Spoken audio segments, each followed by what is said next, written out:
नमस्कार दोस्तों, मैं डॉक्टर स्वप्निल सागर जैन निरामय होम्योपैथी के अपने इस YouTube चैनल पर आप सभी का बहुत बहुत स्वागत करता हूं। दोस्तों, हम में से बहुत सारे लोग बदहजमी, अपच, कब्ज, गैस का बनना, इस तरह की समस्याओं से जिंदगी के किसी न किसी हिस्से में पीड़ित रहते ही हैं और कुछ लोग तो अपनी पूरी जिंदगी इन्हीं समस्याओं के बीच निकाल देते हैं। अब सबसे बड़ी प्रॉब्लम यह होती है कि इस तरह के जो बीमारियां होती हैं उनके लक्षण बड़े अलग अलग तरह के होते हैं। तो कुछ लक्षणों में होता है कि किसी व्यक्ति को खाना खाने के बाद पेट दर्द होने लगता है अपच की कंडीशन में, और किसी व्यक्ति को खाना खाने से आराम मिलता है। किसी व्यक्ति को उसके गले में ऐसा लगता है कि कुछ अड़ा हुआ है, किसी को लगता है उसके सीने में कुछ अड़ा हुआ है, और किसी व्यक्ति को लगता है कि उसके पेट के ऊपरी हिस्से में कुछ अड़ा हुआ है। किसी व्यक्ति को पेट में बड़ी जलन पड़ती है, किसी को ठंडक जैसी महसूस होती है। तो ये अलग अलग लक्षण होते हैं अलग अलग लोगों में। अब बेसिकली लोग क्या करते हैं कि इन सभी लक्षणों के लिए एक दो दवाएं ही इस्तेमाल करते रहते हैं और उनसे फिर वो कभी पूरी तरह ठीक नहीं हो पाते।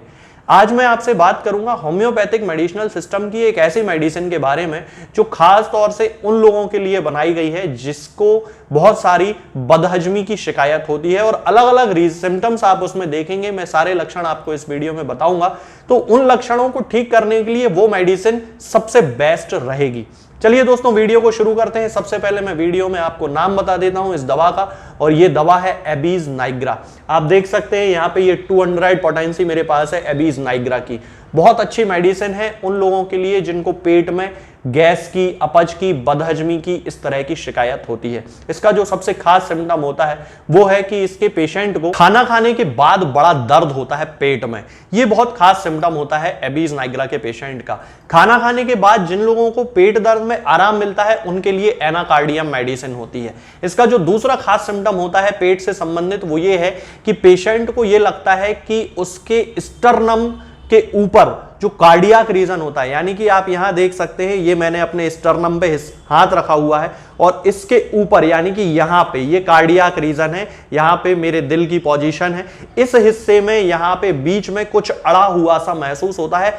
ऐसा लगता है जैसे अंडा वहां पे रखा हुआ है, अंडे जैसा गोल गोल कुछ ओवल शेप वहां पे कुछ चीज अड़ी हुई है और उसको बहुत ज्यादा उससे तकलीफ होती है। होम्योपैथी में इस तरह के सिम्टम्स 3 तरह के पाए जाते हैं। पहला सिम्टम होता है गले में कुछ अटका हुआ है, दूसरा कार्डियक रीजन में यानी कि इस हिस्से में कुछ अटका है, तीसरा स्टर्नम में यहां पे यानी कि जो हमारी छाती की जो हड्डी होती है स्टर्नम जिसे कहा जाता है, यहां पे कुछ अटका हुआ है।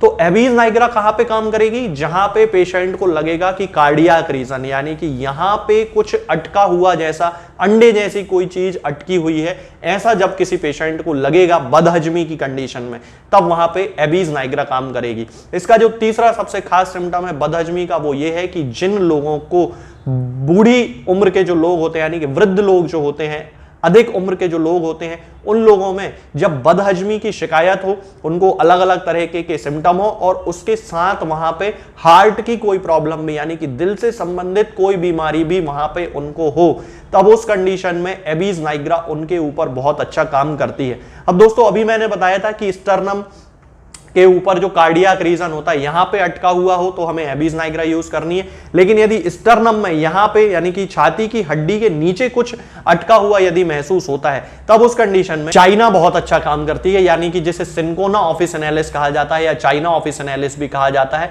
तब उस कंडीशन में जबकि पेशेंट को लग रहा हो कि छाती की हड्डी के नीचे उस हिस्से में कुछ अटका हुआ है, तब वहां पे चाइना बड़ा अच्छा काम करती है। इसके साथ साथ में जिन लोगों को चाय और तंबाकू की आदत के कारण अपच की, बदहजमी की शिकायत होती है, कई सारे लोग ऐसे होते हैं जो दिन में 25-25 चाय पी लेते हैं और फिर उनको, या फिर बहुत ज्यादा तंबाकू वो लोग खाते हैं और फिर उनको किसी ना किसी तरह की गैस्ट्रिक प्रॉब्लम, इंडाइजेशन की प्रॉब्लम यानी कि अपच की, बदहजमी की, पेट फूलने की, जलन पड़ने की, इस तरह के सिम्टम्स फिर उनको मिलते रहते हैं। तो अब उस कंडीशन में उनको एबीज नाइग्रा ही उनकी बेस्ट मेडिसिन है। यदि वो चाय पीने की उनको एडिक्शन है, लत पड़ी हुई है चाय पीने की और उन्हें उसके कारण अपच हो रही है, तो उनको केवल एबीज नाइग्रा ही यूज कर लेना चाहिए और उसी से उनके सारे जो सिम्टम्स हैं वो ठीक हो जाते हैं पेट से संबंधित। इसके अलावा जिन लोगों को सुबह सुबह बिल्कुल भी भूख नहीं लगती है, उन लोगों के लिए भी ये मेडिसिन बिल्कुल अच्छी है, बहुत ही अच्छी मेडिसिन है। खास तौर से ये जो पेशेंट होते हैं उनको सुबह तो बिल्कुल भूख नहीं लगेगी, लेकिन दोपहर को 2-3 बजे से लेके और शाम के बीच इनको बहुत ज्यादा मतलब बहुत एक्सेसिव एपिटाइट होती, बहुत ज्यादा हंगर की कंडीशन होती है। तब उस कंडीशन में भी यदि अपच साथ में एसोसिएटेड है तो फिर एबीज नाइग्रा वहां पे काम करने वाली है। इसके अलावा जिन लोगों में छाती में कुछ अड़ा हुआ महसूस होता है, जैसा मैंने आपको बताया था कि कार्डियक रीजन में कुछ अड़ा है, वैसा ही छाती के ऊपरी हिस्से में यहां कफ जैसा, यहां गले में कफ जैसा कुछ अटका हुआ महसूस होता है, तब उस कंडीशन में भी एबीज नाइग्रा उनकी मेडिसिन है और एबीज नाइग्रा के उपयोग करने से वो पूरी तरह ठीक हो जाते हैं। इसके अलावा भी इसके बहुत सारे सिम्टम्स होते हैं दोस्तों, जैसे कि गठिया का दर्द में एबीज नाइग्रा यूज की जाती है, खास तौर से यदि वो इंडाइजेशन के साथ एसोसिएटेड हो, अपच, बदहजमी इस तरह के साथ यदि सिम्टम देखने के मिलते हैं तो फिर उसमें यूज की जाती है। इसके अलावा रीढ़ की हड्डी के दर्द की भी बहुत अच्छी मेडिसिन है। रीढ़ की हड्डी के किसी खास हिस्से में एबीज नाइग्रा के पेशेंट को दर्द होता है। इसके अलावा दोस्तों इसका एक बहुत खास सिम्टम होता है और वो ये होता है कि बहुत सारे लोग जिनको रात में नींद ना आने की शिकायत होती है, यानी कि जिसे इंसोम्निया कहा जाता है। इंसोम्निया, स्लीपलेसनेस एक ही शब्द है। इन सब कंडीशंस में जब पेशेंट को नींद नहीं आ रही है तब उसे भूख बहुत ज्यादा लगती है, तब उस कंडीशन में एबीज नाइग्रा का यूज करना चाहिए। और इसके यूज करने से उसके ना केवल नींद आने की समस्या, उसकी नींद ना आने की खत्म हो जाती है, उसको भूख लगना भी कम हो जाती है, उसके अपच, गैस, बदहजमी जो भी उसके सारे सिम्टम हैं वो पूरी तरह से ठीक हो जाते हैं। अब यदि हम इसके डोज की बात करते हैं तो दोस्तों हमें एबीज नाइग्रा को 30 पोटेंसी से स्टार्ट करना चाहिए। 30 पोटेंसी की 2-2 बूंद दिन में पहले 3 बार यूज करना चाहिए, पहले 8 दिन, उसके बाद सुबह शाम यूज करना चाहिए अगले 15 दिन तक। धीरे धीरे आपको इंप्रूवमेंट मिलेगा। इसके साथ जब आपको इंप्रूवमेंट मिलने लगे फिर अपने डॉक्टर से कंसल्ट करके उसके डोज को एडजस्ट करवा लें, उसकी पोटेंसी को एडजस्ट करवा लें, तो आपको पूरी तरह रिलीफ मिल जाएगा अपनी गैस की, अपच की, बदहजमी की, जो भी आपकी समस्याएं हैं, खास तौर से जो कि चाय, तंबाकू की आदत के कारण या जिसमें आपको ऐसा लगता हो कि यहां पे छाती में कुछ अटका हुआ है, इस तरह के सिम्टम्स के लिए तो एबीज नाइग्रा बहुत अच्छी मेडिसिन है, आपको पूरी तरह से ठीक कर सकती है। ये किसी भी होम्योपैथिक मेडिकल स्टोर पे दोस्तों आपको मिल जाएगी। आप इसको एबीज नाइग्रा के नाम से खरीद सकते हैं। इसकी 30 पोटेंसी आपको लेना है और फिर जब आपको रिलीफ मिल जाए तो फिर आगे के फर्दर इंप्रूवमेंट के लिए किसी डॉक्टर से कंसल्ट जरूर करें। आज के इस वीडियो में दोस्तों फिलहाल इतना ही। आगे के वीडियोस में मैं आपको बताऊंगा कुछ नई बीमारियों के बारे में और उनकी होम्योपैथिक दवाओं के बारे में।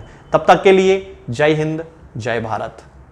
दोस्तों, होम्योपैथिक दवाओं को खाने का सबसे अच्छा तरीका होता है कि हम हमेशा खाली पेट इन दवाओं को खाएं। जिन दवाओं को दिन में केवल एक बार खाना है उन्हें सुबह खाली पेट खा लेना चाहिए, मुंह में अच्छे से कुल्ला करके, गार्गल्स करके मुंह को साफ कर लेना चाहिए और उसके बाद हमें होम्योपैथिक दवाई खा लेना चाहिए। जिन दवाओं को दिन में 2 बार या 3 बार या 4 बार खाना होता है, उन दवाओं को खाली पेट खाने का मतलब होता है कि हम उन दवाओं को खाने के लगभग आधे घंटे पहले या फिर 2 से 2.5 घंटे बाद ही खाएं और उस स्थिति में भी हमारे मुंह में किसी भी वस्तु का, किसी भी चीज का स्वाद नहीं होना चाहिए, ना ही हमारे मुंह में किसी भी चीज की गंध होना चाहिए, जिससे कि ये होम्योपैथिक दवाएं हमारे शरीर पर बहुत अच्छे तरीके से काम कर सकती हैं। तो हमें हमेशा ये ध्यान रखना है कि जब भी हम होम्योपैथिक दवा खाएं हमेशा खाली पेट खाएं और हमारे मुंह में किसी भी चीज का स्वाद या किसी भी चीज की स्मेल ना हो। अब बहुत सारे लोग ये सोचते हैं कि हम कच्चा प्याज खा सकते हैं या अदरक खा सकते हैं या हींग खा सकते हैं या इलायची खा सकते हैं या नहीं। बिल्कुल, आप इन चीजों का इस्तेमाल कर सकते हैं। होम्योपैथिक दवाओं को खाते समय आप इन सभी चीजों को बड़ी आसानी से खा सकते हैं। बस याद ये रखना है कि जब भी आप होम्योपैथिक दवा खाएं, इनमें से किसी भी वस्तु का, किसी भी चीज का स्वाद आपके मुंह में ना हो। यानी कि जब भी आप इन्हें खाएं तो इनके खाने से या तो आधे घंटे पहले होम्योपैथिक दवा खा लें या फिर इन्हें खाने के 2-2.5 घंटे बाद, जब कि आपने मुंह में अच्छे से कुल्ला कर लिया हो, अच्छे से गार्गल्स कर लिए हो, तब इन होम्योपैथिक दवाओं को खाएं तो आपको हमेशा होम्योपैथी के सबसे अच्छे रिजल्ट देखने को मिलेंगे। लोग गलती यही कर देते हैं कि वो प्याज खाना छोड़ देते हैं, कच्चा प्याज, लहसुन, अदरक, हींग सब खाना छोड़ देते हैं, लेकिन फिर भी उनको मुंह में सफाई ना होने के कारण होम्योपैथिक दवाओं का अच्छा रिजल्ट देखने को नहीं मिलता है। ये होम्योपैथिक दवाएं आपको किसी भी ऑनलाइन फार्मेसी पर या आपके घर के नजदीक किसी भी होम्योपैथिक मेडिकल स्टोर पर बड़ी ही आसानी से उपलब्ध हो जाएंगी। ये दवाएं हर होम्योपैथिक फार्मेसी पे उपलब्ध होती हैं, हर ऑनलाइन फार्मेसी पर उपलब्ध होती हैं, इसलिए आप वहां से इन